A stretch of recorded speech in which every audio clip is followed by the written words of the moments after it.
won't see the backdoor in login.c, but if you look at source code of the compiler, then you still see the backdoor. What happens if you compile, you put the backdoor in the compiler so that when it compiles a clean compiler, it will add the backdoor in it. Then you cannot see there is a backdoor in the system. And the same problem applies to all kinds of software, interpreters, etc. IDS, that's intrusion detection system, is a security device, but you have to realize that it introduces new risks. In many cases, when we're doing a pen test, we managed to compromise a huge network just by compromising the machine on which the intrusion detection system was running. And you trust a lot of other software. Another interesting one is SSH. SSH is a secure shell protocol.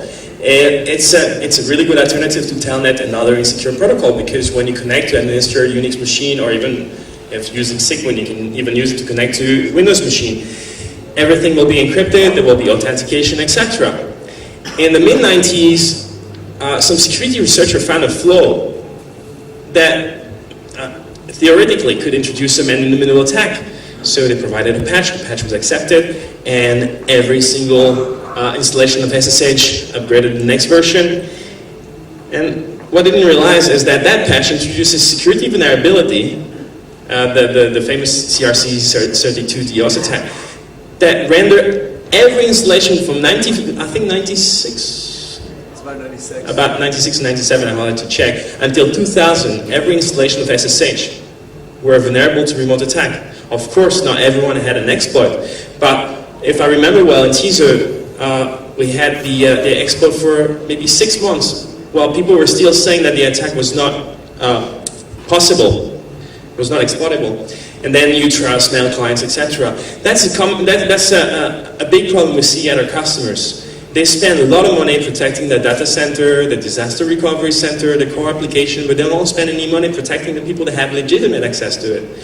So what happens if there's a vulnerability in the mail client of your system administrator or the people or your branch manager? Well, your whole network is compromised. You've probably seen Fabrice Mary talk, and you just need access to the application to do nasty things. Don't even need to hack it. Games. Who plays here World of Warcraft, for example?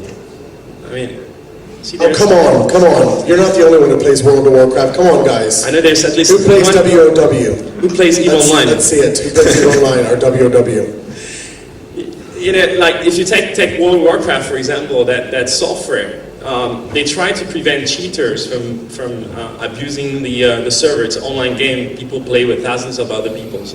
And so they implemented a bunch of spyware tools, and they look at everything you're doing on your machine and everything. They don't really respect your privacy, but as long as you want to play the game, you have to accept that. Now, core banking system. I did a talk 2 years ago about that, and it was quite interesting. We did a security assessment for AS400 core banking system, and we found a lot of problems. And a lot of problems were not located at the client, because most everything was outsourced to the vendors.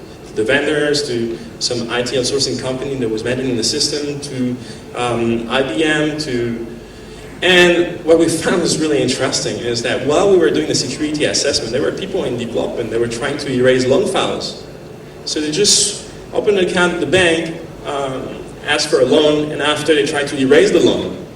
Also, what was funny is that some people tried to affect the Forex exchange rate by the Treasury Department was in another building. So if the network was too slow, then the Treasury Department won't be able to update the Forex rate in the core banking system. There was a lot of problems like that. One problem that we noticed also, it was funny, is that the developers, the vendor, had access to the production environment. And that, I mean, not only the developers and the vendor should not have access to production, they should have access only to development.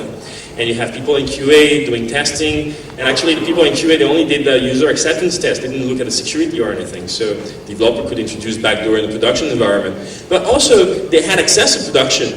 What was funny is that every time, like the National Bank or the auditors from the Big Four or even us told them that they had to cut access to the production environment, then the balance of the accounts didn't match anymore. When we ask why, they say, oh, there's some bugs in the core banking software. If we don't have access to production, we cannot fix the data. So because the application was faulty, they had to fix the data manually on the production system. And this is not an isolated case. Actually, most of the people that are using Silver Lake, they have similar problem. This is just another example. A lot of people in our company use Mac machines. There's not a lot of software for doing like CRM. So a few months ago, we evaluated a software called Daylight for customer relation management, and called Daylight. Daylight is a really nice piece of software. Actually, we're quite happy with the features it has and everything. But when we look at the security, we're a bit disappointed. They use another vendor to take care of that database backend, and the vendor is called OpenBase. So why OpenBase, not MySQL, not Postgres, or some other more popular database? I think they chose OpenBase because the user interface is really nice. It has like really nice management menu and everything. The problem is that, and actually there's a small, this is a quote from their website. They say, enhance security. OpenBase SQL has undergone a security audit that has led to improvement security in OpenBase 9.0. And when we were flying back with Fabrice and Radit, we were flying back from Surabaya. And I don't know, maybe we were bored. We took a look at the security of OpenBase and just see. This is I could do a demo. This is OpenISQL. It's the equivalent of the MySQL client or SQL Plus and Oracle. It lets you connect to the database directly without passing through the application. And this is remote vulnerability. You see dash login. You just replace it with a simple SQL injection. Quote or 1=1 semicolon and password, you just put anything and you have access to the slide. Just as a disclaimer, we did email Daylight several times about this vulnerability with zero reply. And no answer. So this is sort of a 0 day, but we have notified them. We tried responsible disclosure and it didn't work. So you only attempt so much. So see, LAMP security in the underlying database gives us access to Daylight username and password, and then you just have to do a select password from the user, and you get all the clear text password from the Daylight database. The second password, by the way, is not a very good password, so just... That's a cheapo. Thanks, Jim. Let's go into the second one. This is a case study about financial consultants. I'd like to talk about this for a bit. First of all, let's talk about a little bit of a disclaimer here. See, Anthony and my talk are essentially about real-world scenarios for hacking trust, and I would suggest that you not try this yourself because you get in a bit of trouble.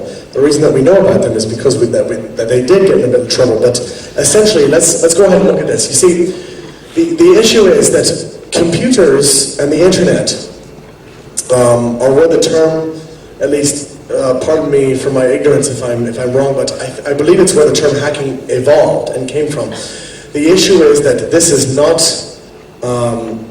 not completely the case. You see, anything can be hacked, and when I say anything, I mean absolutely anything. You see, computers and the internet are merely a tool to be used. Indeed.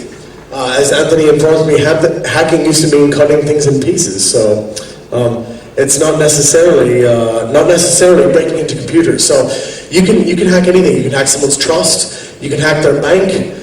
You can hack their car, for God's sakes. You can hack anything you like. So let's start off with a couple of examples of maybe a bit different than Anthony's slide. Let's start with stockbrokers. Now. Many Americans, but I'm not sure some of the foreigners here, especially myself, who have heard of Ivan Boesky and Michael Milken. Now these guys were arrested in the 80s in the States, in the United States, for doing insider trading. Now insider trading is having insider information, as in confidential and protected information about a publicly traded on the stock exchange corporation that they should not have had, and they made money on that. Whether the stock, they knew it was going to go up, or they knew it was going to go down. There was no bet. They were not betting, they knew it. Now, these two gentlemen, especially Ivan Boesky particularly, they were not, that is one circle of trust. So you entrust them with your money, and then all of a sudden they get arrested, right? Well, that's not the end of it, folks. You see, they had quite a large circle of trust. Arthur Andersen, for that matter. Has anybody ever heard of the Big Five? The Big Five accounting firms, yes? They're not the Big Five anymore because of this. Excuse me, because of something that happened after this. But this is one of the reasons that the government started scrutinizing this. The SEC, it's called, the American government. This specifically is called Arthur Andersen and PwC, PricewaterhouseCoopers, are accounting firms that help these two brokers, Ivan Boesky and Michael Milken. There he is right there, Ivan Boesky. They help them shred various documents that would lead to either A, they had insider information, or B, that they were insiders in general. Like, you can't trade on a stock if you're an executive. So therefore, they hacked everybody's trust that was even connected with the company. You could be a computer consultant, minding your own business, and you say one day, hey, this company's pretty good, I like them, and you invest your money in them. All of a sudden, your trust is violated by a man that you have no idea about, that you've never heard of before, that you've had no contact with, and he's violated your trust because you entrusted in a system which at this point in time was flawed. Let's go to the reverse scenario, a stockbroker. Now, a stockbroker is a gentleman who invests your money for you in a particular stock. Now, this is quite interesting. How do you invest in a stock? Do you think that you walk up there and write a check to this gentleman so that you can invest money with him? You don't. You call him up and you say, I'd like today, and this is just for sake of argument, I'd like to buy 500 shares of company X, right? Technically, you haven't bought anything. The company that you're investing with, be it BCA or Morgan Stanley or Bank of Malaysia, any of these places that have trading on the international markets, any of these places, they're on the line, not you. They're on the line, not you. You buy these stocks up and they say, okay, no problem. So they buy these stocks up, and let's say the stock goes down and you're like, well, forget about that, I don't want to do that. These guys have taken my money and they solicited me out of it, and I don't want to pay. They did this without my permission. Guess what happens, guys? It's not your money on the line anymore. It's their money. And now they have to go to court and prove beyond the shadow of a doubt in every country, they have to prove that you're the one who called them up and placed the order. Even if they can prove that you called, you just say, oh yeah, it was a random call. I called to see how my other stocks were doing, not this one. You can abuse the network of trust on your personal broker. Please don't do this. Once again, I'm trying to give a disclaimer here. I'm not trying to attempt to tell people how to hack, but these are the types of network of trust that are in place. So this is quite an issue. Now let's go to accountants and CFOs. I'll be reasonably brief on this one, because everyone knows about this. Enron and WorldCom. I'm sure everybody in the room has heard about these two companies. This is quite easy. They abuse your trust by taking your money via the stock market, by taking your money via political contributions, by taking your money via their services, and they abuse your trust by rigging their balance sheets. They create a false corporation that holds all of their debt but none of their profit. Therefore, as soon as they post their profits to Wall Street, it looks like, my God, these people have done 25 billion in one quarter. They're the most profitable company in the entire world. Not quite. Their entire debt is 50 billion, not 25. They've actually lost $25 billion just by sitting there and just by exploiting your trust. So this is another one. And obviously the same thing with WorldCom. Now one more I'd like to talk about real quick before we go to another one. Is mergers and acquisitions. Now this is a particular case study that Balua had in front of it. Let's talk about mergers and acquisitions. Let's say you're going to merge company A with company B. Well, there's an interesting way to do that. You have to involve lawyers, you have to involve business development executives, you have to involve a number of people, but specifically you have to involve banks and lawyers. They're always in the mix. And when you involve these two, you're trusting them with your security. And I specifically say that because we audited a company once where company A was reasonably secure. Company B was reasonably secure. Now the funny thing was, we asked if we could expand the audit to their partner. And the reason we asked that is because they were going through a merger. Their partner was their lawyer firm. They had every single bit of confidential information, including balance sheets, personnel information, everything you could possibly want. They had that all on the lawyer's server. They had that all on the third-party server. So therefore, why would you even bother hacking company A or company B? You go after the lawyers, you've got their information. Anthony. And they were exchanging all the emails in clear text, of course.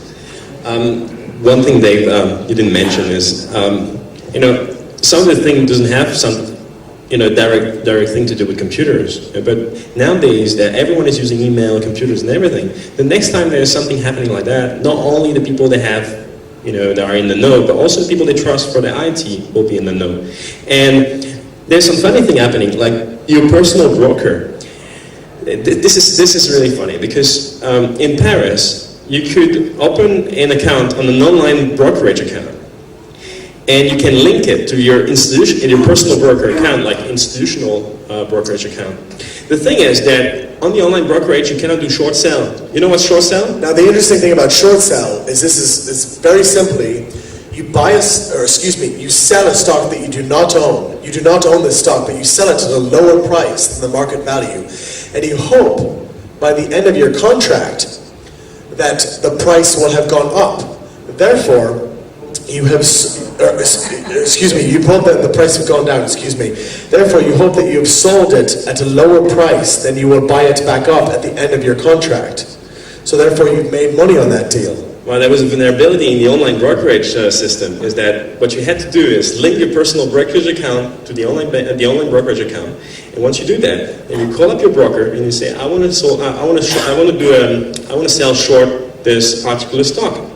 And you sell 2 million euro of a particular stock. You don't need to have the money, because at the end of the month, you just buy the stock and you pay the difference. Maybe you lose a little bit, maybe you win a little bit. But the risk is low for the broker. What happened is that on the online brokerage account, your account has been credited to 2 million euro. They don't know how to compensate for negative balances when you sell short. So when it comes over to your online account, they say, oh, no problem. He sold 2 million shares worth of stock. No, I sold 2 million shares worth of, 2 million euro worth of stock short. But the developers of the stock, the developers of the software did not understand that. So when we sold it short, you have 2 million worth of credit that you can now do anything you like with. The next case study is the telcos, the telecommunication companies. First, end-to-end frame relay link. This is a funny story. We had this client that was telling us that they were using a lot of telcos to connect the branches to the headquarters. And we told them to say, it will be interesting to, if we cannot put them in the scope of work for the pen test and the security assessment, at least we should interview them. Sometimes just talking to the person, you can discover funny things. And in that case, it was really funny because the telco showed us a list of, I think, six frame relay link. And they say, oh, you don't have to worry, there's no IP, it's just layer 2, nothing to worry about. I say, can you do a diagram? So he does a diagram, and you see a frame relay link, then there's a big cloud, and then there's another frame relay link. And I say, hey, what's in the cloud? I say, oh, it's frame relay. I say, okay.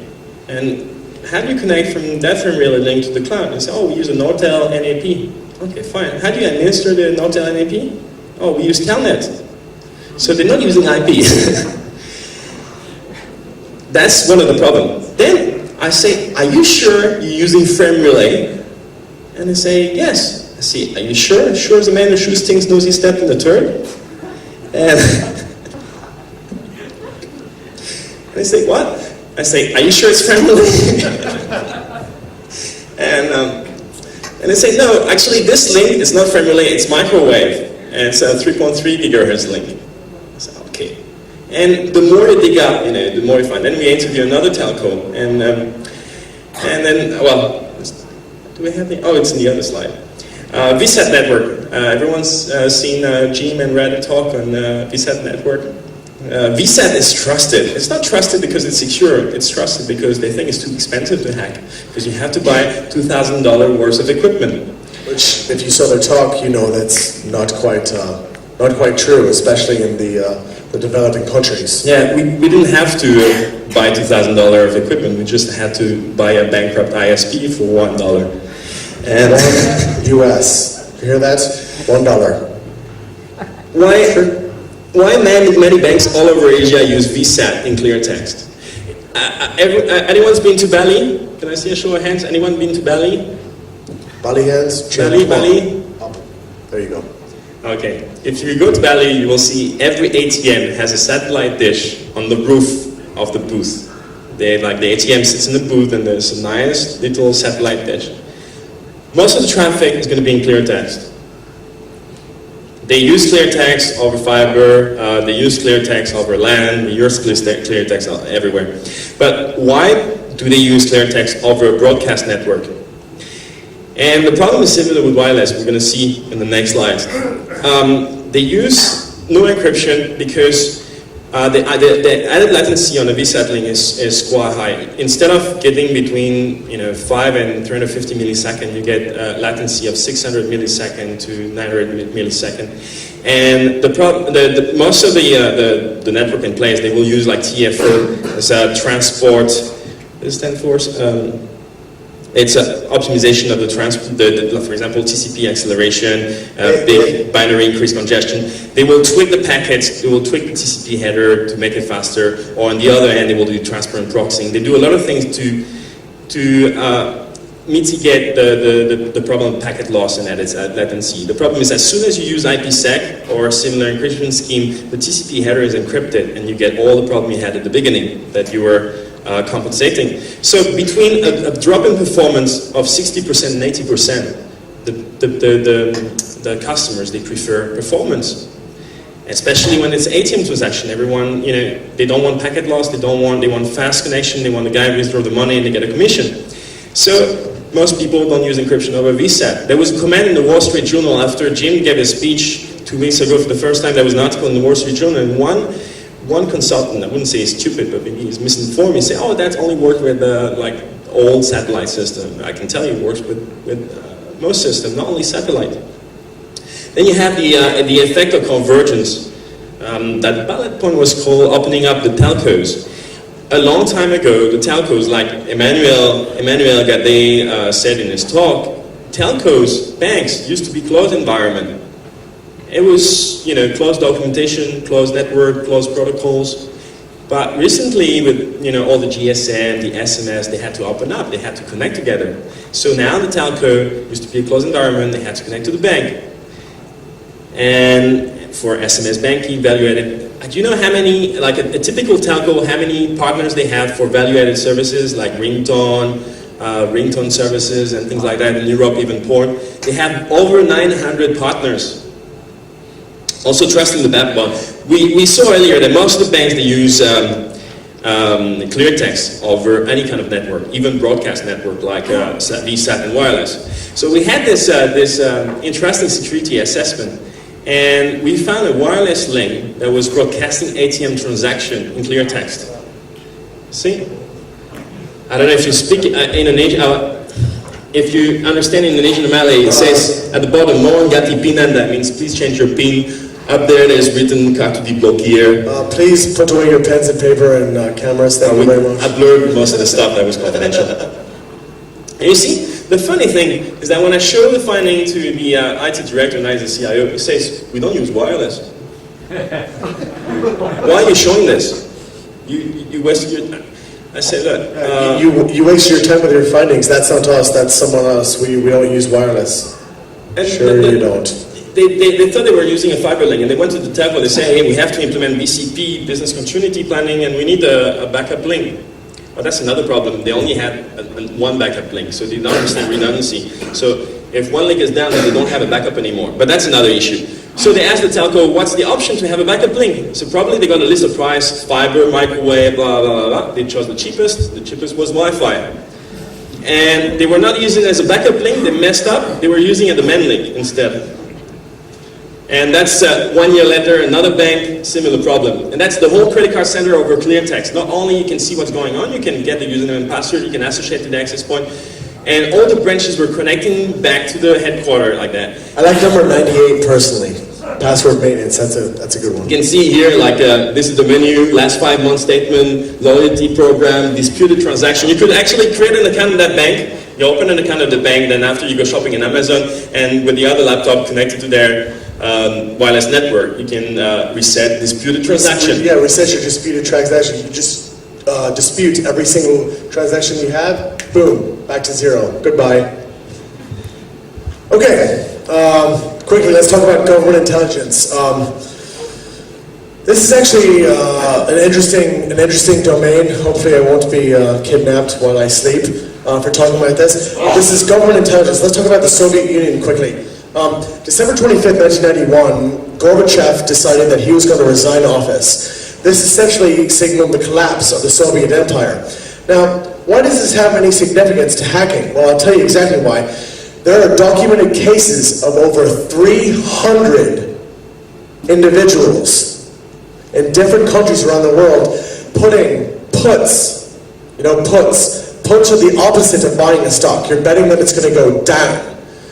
Doing puts against the Russian economy on this particular day. Actually, they had a month-long contract because they didn't know exactly when it was going to happen. But they had month-long contracts. Now, these gentlemen could never be proved to do insider trading, but let's put it this way. There were over 3,000 more puts than an average day. The average day, by the way, was 1,500. There were 3,000 more puts in this one day against the Russian economy than there were in history. The payout, if you're curious how much these gentlemen made, or women for that matter, how much did they make? The payout was, for every $1 you invested, the payout was $1,000. $1,000 for every $1. You don't get that. You invest $1 million, all of a sudden you're a billionaire the next day. Billionaire. I wish I was 11. I wish I was a bit older. Nonetheless, some people had some inside information. The way this relates back is, that's a circle of trust. That's a network of trust. That they were exploited. Whether it be KGB or government officials, I don't want to toss around conspiracy theories. There's no reason for that. The point is, some people, whoever they were, knew that this was going to happen. They knew it was going to happen that month. Now let's go to China. This is actually pretty easy. First, let's start with the easy one, LANL. Do people know what that stands for? Los Alamos National Laboratories. There have been over 20 cases of Chinese spies that have been caught. And those are just the ones that have been caught, not the ones that have gotten away. Of Chinese spies stealing various secrets, as they're called, from the American government. Once again, network of trust, spies in your network of trust. Now let's go to reverse engineering.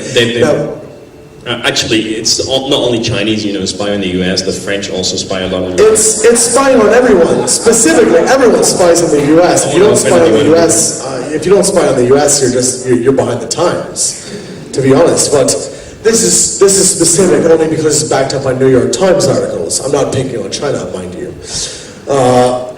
Let's go to reverse engineering at this point. Reverse engineering is pretty easy. China is fantastic at it. I mean, they're unbelievable. These men and women can reverse engineer nearly any technology or non-technology that comes out of any country in the world. We're talking, that Prado, P-R-A-D-O bag that you got for your girlfriend that's supposed to look exactly like Prada? Yeah. That chip that's supposed to be in your laptop that's faster than the other one. Do you ever wonder why? It's just a little bit faster than those Intel ones. There's a good reason. Dinesh was telling me about fake iPod Nano. When you load them the first time, it shows 8 GB, and then the next time when you format it, it's 47 megabytes. Well, that right there is just a tax. So, reverse engineering. China is fantastic, and I'm not picking on China. I mean, we're talking, 100 different countries throughout the world. This is everyone, including the United States, has been reverse engineering technologies, not paying intellectual property to the proper owner for years. I mean, this has been going on. Now, finally, I'll go to a very popular topic. The NSA and the FBI. Everybody loves to throw around those letters. Conspiracy theories galore. oh, they did this, they did that.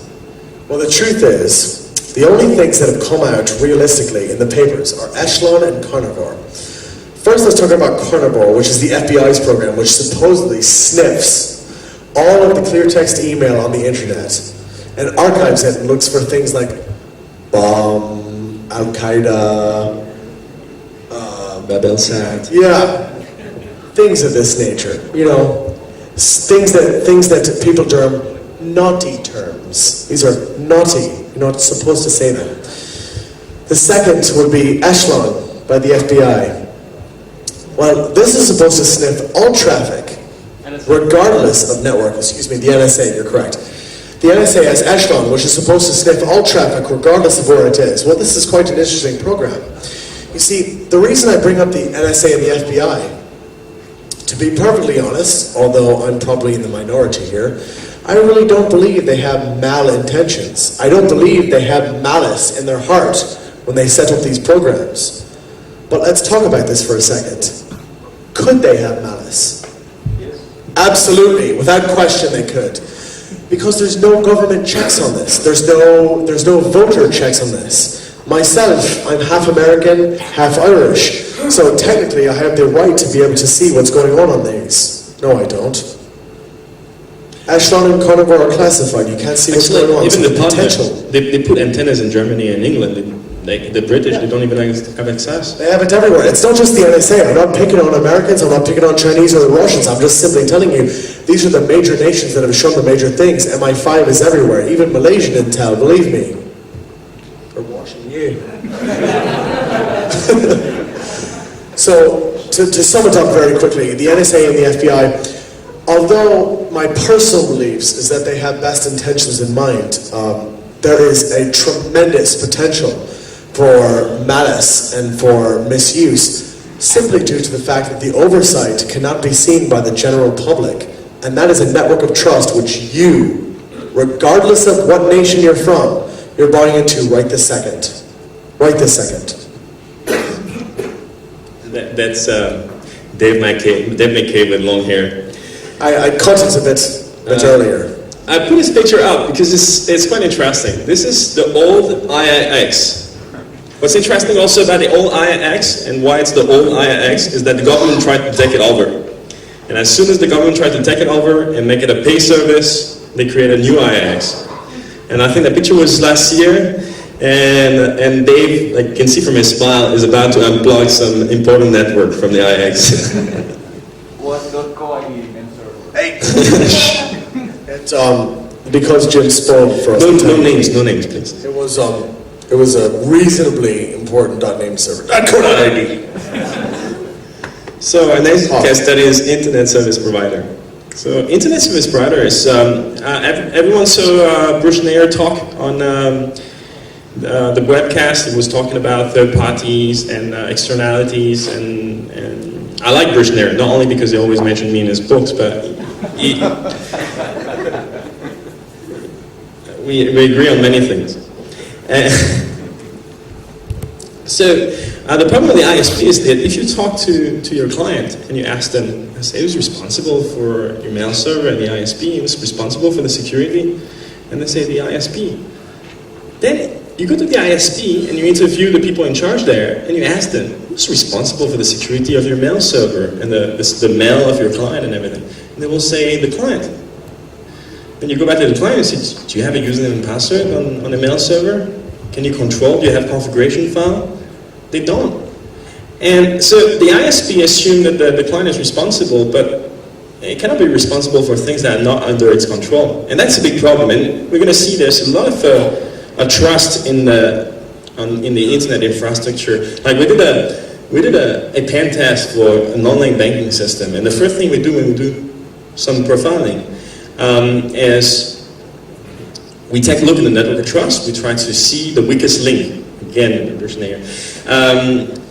And here, the weakest link was the domain name.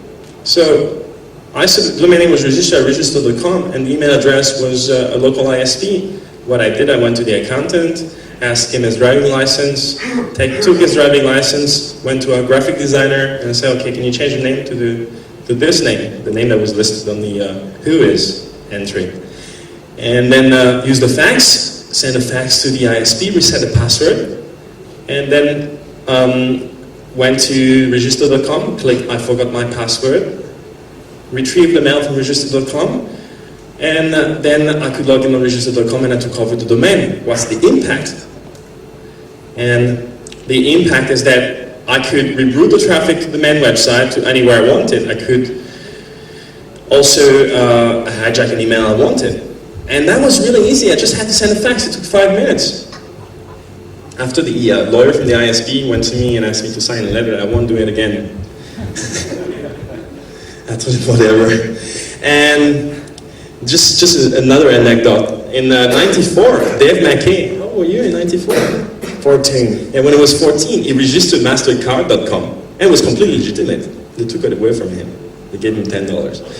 But I did. I had it for about 4 months, mastercard.com, and it was interesting. So the point is not that I registered mastercard.com. It's essentially what Anthony's trying to say by the internet service provider is essentially the trust that you have. Like, let's say, for example, in the brand name, you connect to brandname.com, and then it could be on by anyone. Let's say I had been a proper web designer, which, by the way, I am not. I am artistically your website is ugly. Horrendous, if you can say that. I'm just a bad artist. But nonetheless, let's say I had been a good one.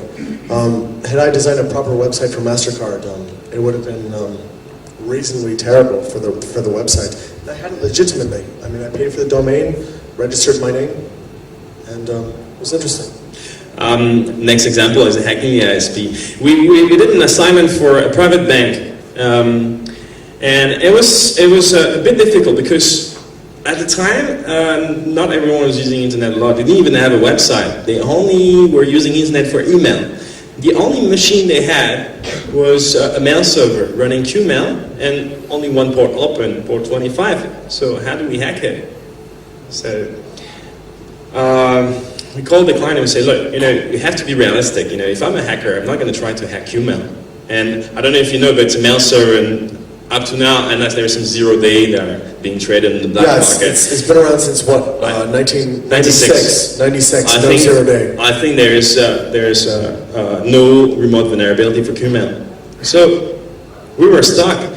So we asked our client, I say, hey, you have to call the ISP, tell them that they have to be included in the scope of work. And it was quite a sensitive bank, and they were related to the ISP. And they accepted, so we hacked the ISP, we hacked the machine used by the admin, we had all the Cisco configuration files, we controlled their TFTP server, we changed the configuration, and I wrote a small program that will let you create a tunnel on the Cisco router and reroute all the traffic that matched particular access links using a route map, and then hijack all the mail. What's funny is the reaction of the ISP when we did that. The first time, they thought the router was faulty. They just replaced it. The second time, they covered up everything. And they say, oh, it's an insider doing the work. Because I was rerouting the traffic to a machine compromised on their network, and they thought it was an insider. So we're going to be short on time. We're going to pass to the next example. We're talking about MPLS. MPLS stands for multi-protocol level switching MPLS. Why I mentioned this is when I was interviewing one of my client, ISP, my client was trying to convince me that MPLS was secure. And saying, look, this is a VPN, it's private. You cannot ping or access the other customers.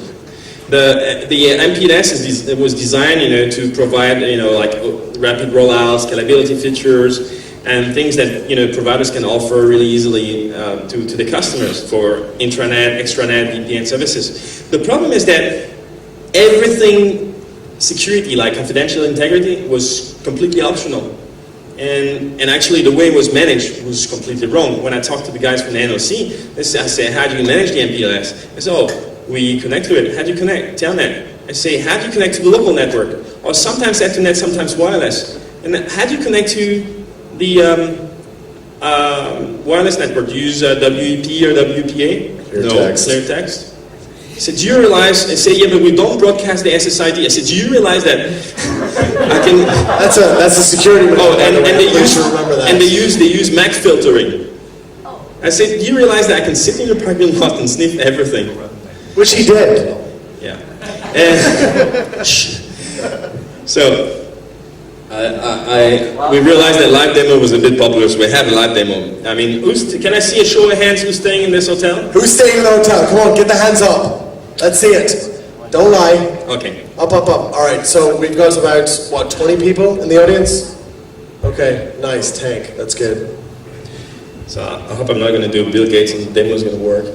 By the way, that picture is interesting. This is the new, you see this is the size of a person. This is the new anti-riot truck in Jakarta. That's why the coup in Thailand is really common, because they ordered a few of them months ago. They did.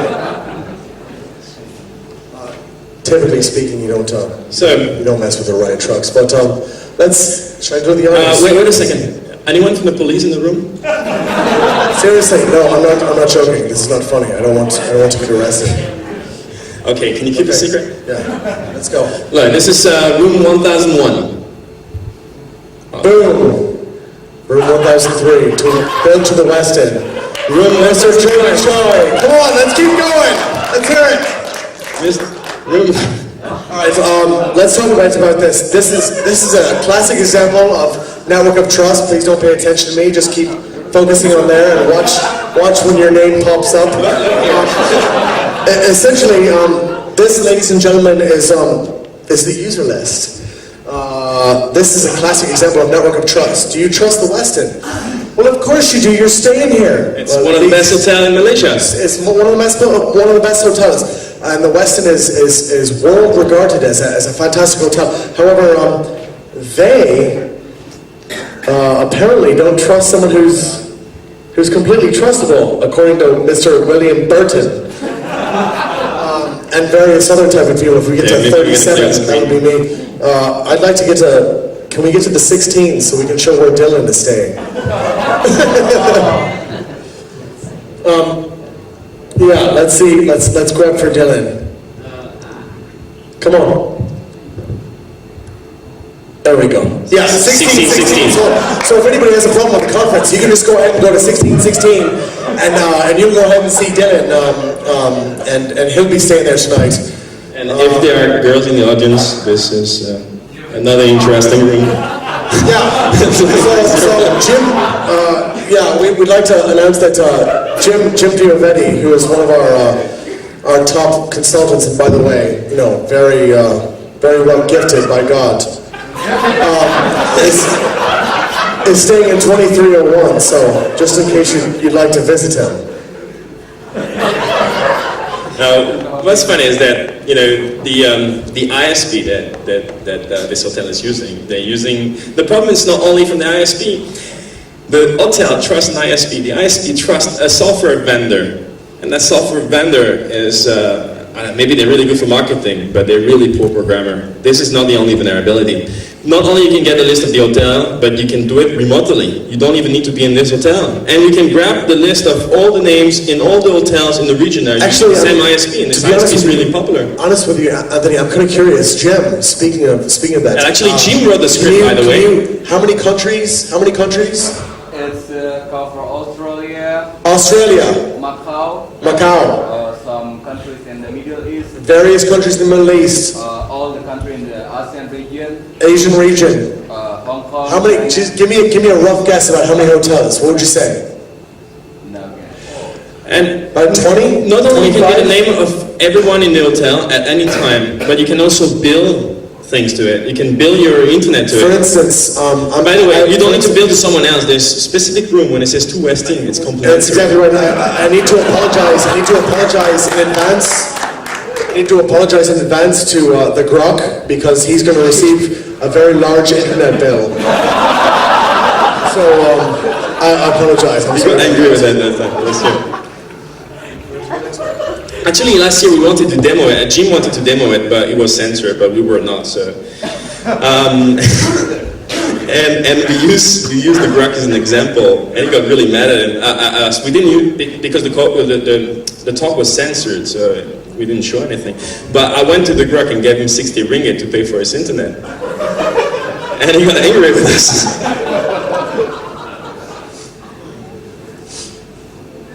How do I switch back? Just press it.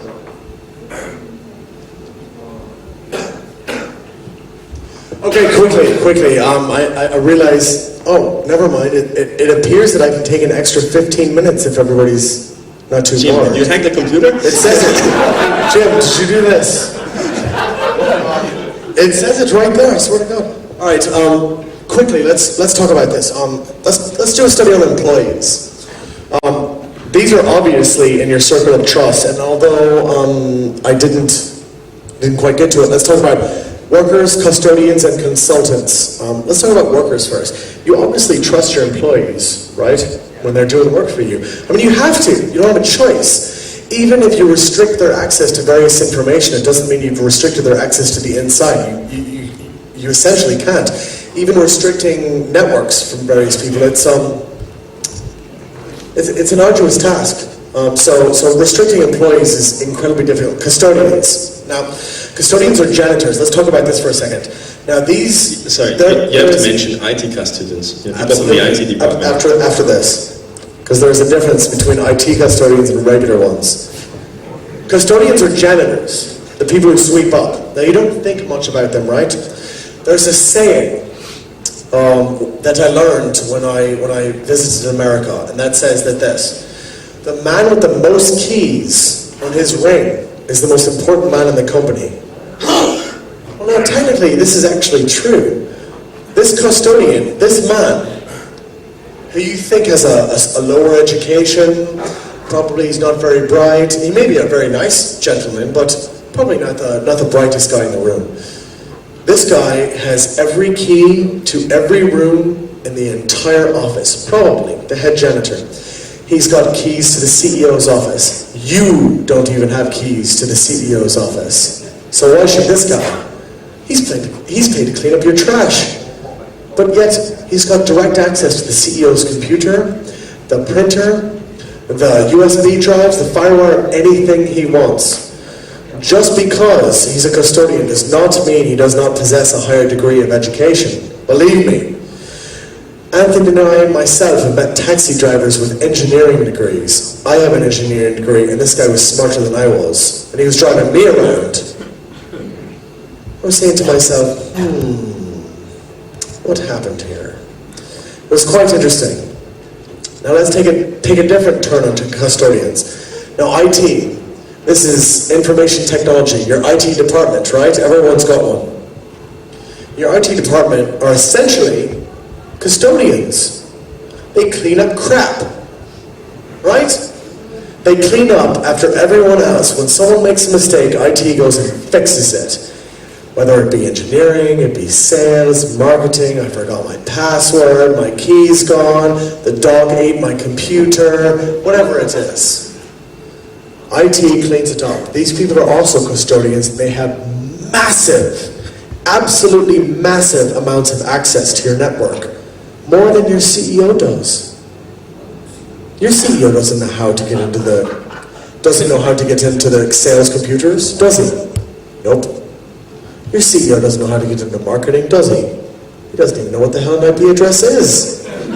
What is an IP address? All I care about is the bottom line. Of course he does. That's what he's paid for. But not IT department. IT department is there to be the custodians of the internet and your intranet. Let's go to the next one. Government. Let's talk about background checks very quickly. I promise I'll be brief, even though I lied before. Background checks. A lot of governments put a lot of stock in these. It still says that we have an extra 15 minutes? That's a long... That is the longest 15 minutes I believe I have ever seen in my life. Which is alright. Oh wait, they're editing it. I can see it. I can see the mouse moving. Here it goes. Here it goes. They're cutting it. Not. Wait, keep going. Not. No. Come on. Maybe. I'll do my best. Let's talk about background checks very quickly. Background checks are very interesting because governments place a lot of stock in these. They check your background. Have you ever been arrested for a felony in your country? Have you ever had any problems with creditors? You know, like credit cards and banks and things of that nature? The issue, oh, and have you ever had any military service? That's what they look for. Well, here's a question. What if you decide that you really love poker, or mahjong, or anything of that nature, and all of a sudden, 2 months after working for 10 solid years for a company, you decide, I'm going to take this game up because I'm very smart and I can win. And you lose 50,000 euro, or US, or whatever. 50,000 is a lot regardless. Not in Indonesia, but everywhere else. That's only 5 US in Indonesia. You lose a lot of money, let's just put it that way. Now, can you trust this person anymore? This person's worked for you for 10 years, people. This person has brought in the biggest accounts. This person has had dinner with you and your family and your children for years. But all of a sudden, they've decided that they've gone to take up a game which they've lost a tremendous amount of money. They're in your circle of trust. This is someone that you would never not trust. Now, can you trust this person anymore? Especially in the government. Can you trust them? Maybe not. Maybe, but maybe not. It's an excellent question. And the 2 more I'll go through, even though I haven't been quick at all. Now it says 10 minutes. Let's go through households real quick. You trust these people with your children. I don't know how many people have children in the audience. Anthony does, I do not, thank God. But nonetheless, a lot of people do in the audience. Guys and girls, you're trusting these people with your heart and soul. You know I'm telling the truth. Your children are trusted with people that you have not done proper checks with. People that go through government information that know the length of an engine on a submarine. Do you care how big an engine is on a submarine? No. Is it vital to national security? Not really. But are your children vital to your security? Absolutely, without question. And maybe you look over the resume. Maybe you make a call or two. Is this person who they say there? Yeah, they were pretty good. They didn't kill my children, thanks. Oh, okay, great. Well, he didn't kill the other person's children, he won't kill mine. It's a difficult circle of trust. And finally, hackers. Let's go into hackers. Now, this is an interesting one. Anthony and I have had a talk about this. We've had a debate about this for months. Now, personally, I'm an Irishman. Saya orang Irlandia. We're very stubborn people. We do not listen to other people very much. But Anthony actually convinced me about this. Now the question is, are hackers consultants or sociopaths, or are they just trying to get in? Can you trust them? The answer is it doesn't matter. It doesn't make a difference. It doesn't make one difference whether you can trust a hacker. Do you know why? Because if you hire me to hack into your network, at the very minimum, you know my real name and you've got to contract with me to be able to do that. With anyone else, especially when you don't have a contract with them, they want to break into you just for fun. Why not? They don't need to sign a contract. They don't need to sign a contract. That comes up every time we meet a new customer or a prospect. We always say, "Can we trust you? Yeah, you know, you have a hacking background." They don't need to trust us. You know, it's just that the problem comes from the people they trust, not the people they don't trust. Exactly. And I don't need to sign a contract to hack someone. And well, we found on 3 different companies that I've worked with, and you know the companies that I've worked with, and I'll not mention the names except for Balua. 3 companies that we've worked with, 60% of all the threats come from inside your company, not outside. I think everybody's can pretty much agree with that. 60% of all the threats come from inside, not outside. Now here's the interesting thing. Now, how many of these are severe threats, where they're really threatening to do something, where they're really going to get into your network and cause mischief? Somewhere around 95% are internal, and that's not successful. That's just attempted. Just attempted. 95% extent, internal to your network. That's attempting. That's it. So I'd like to move on real quick, and we still have 10 minutes. Hell of a long 10 minutes. That's good.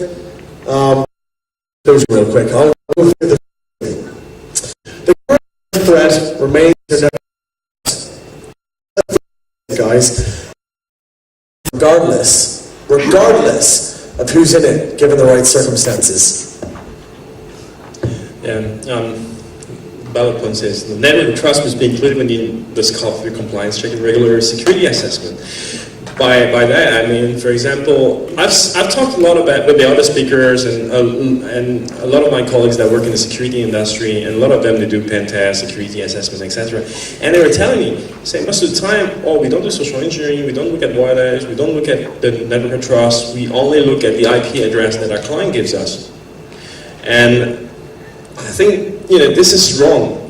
We don't, like, if a client tells us, you only look at this, we refuse it. Why? Because it's like if someone is telling me to check the security of his lock on the door, and I must close my eyes, even though I know that the windows are open and there's a big hole in the door, and the walls are broken. And also, there's a reputation risk. What happens if we do a security assessment for a bank, of the online banking system, and they say you only look at the application side? Fine. They get hacked 2 weeks ago because the developer was vulnerable or some guy in operation was vulnerable. Who are they going to blame?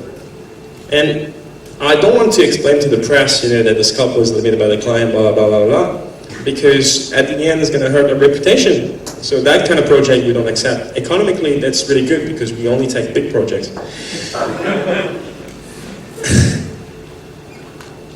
And finally, trust and mistrust is a vicious circle. We were talking about using that as a title for the presentation. And after we did a dry run last night, we were like, we talk about not trusting people and everything, but we have to trust each other. We're doing business together. And actually, it's not really trust. It's understanding. I understand David. I know what he's capable of. I try to understand how he works, and Dave does the same. But it's not 100% trust. Maybe we'll meet, a crazy girlfriend, marry her, and then he won't be the same anymore. Or, maybe the secret services, they kidnap my children and my wife, and I'm not a trustworthy person anymore. So what's important is to understand the people around you. Don't trust them. Try to understand them. Try to understand, what is the impact of your vendors on your security. Again, like Bruce Neer said, you have to look at the side effect. So quickly, and I honestly God hope I don't offend anyone with this, but this is the best example I could come up with. I apologize. My mind's only on two things. Remember, I'm Irish, so just bear with me. Mistrust and trust is a vicious circle. You know what the best example of this is, to be honest with you? Sexual relationships. Hey! Now come on. Bear with me for a second. Just 1 second, then you can laugh. When you sleep with anyone, you're trusting them, right? But wait a minute. You're not only trusting them, you're actually doing a connection of trust. They're trusting everyone that you have ever trusted, and you're trusting everyone that they have ever trusted. So it's actually quite an interesting thing, and it gets pretty nasty when you start to think about it correctly. We saw the impact in the 70s. Yeah. People say that, like, the herpes epidemic in America was caused by the Woodstock concerts. Hey, that's true. There were 300,000 hippies at that concert. Free love, free passion, free will. Do you know what that gets you? That gets you a hell of a lot of trust, people. A hell of a lot of trust. You trust that person. Oh, hey, how you doing? It's not only about disease and everything. And then it gets you this one as well. Hey, how are you? I mean, let me tell you something. If you travel that is some sticky trust. Be careful of saying. There are also the French women. I think Anthony wants to speak about that for a second. No, it's fine. Maybe not. I was a bitten man. Any question? So does anybody have any questions? We'd love to hear. Please, in the black shirt right there, stand up, yell it out. Any upgrade needs an executive suite. To an executive suite. Say. Yeah, how much are you paying in ringgit again? I'm just kind of curious. It's about 12,000 star points. But The- maybe we can arrange The issue is specifically that I don't want to be arrested and whatnot. You know, being foreign and all.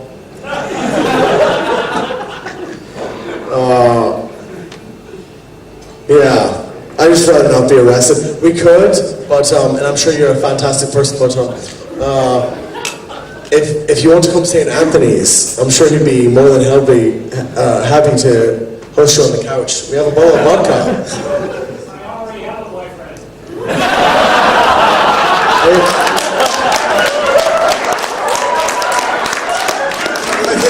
Hey, be careful. It's illegal in I this country. think you're out of luck then, mate. I've been informed by various sources that it may be illegal in this country. So, to sum it all up, Mr. Mackey, does anybody watch South Park? Let's see some South Park hands. South Park, come on! Trust is good. Trust is bad, okay. Trust is bad. Do we have any other questions outside of, for fun and profit and various illegal gains that will send me directly to federal prison? No questions? I guess we covered it all then. Fantastic. Thank you. Thank you very much.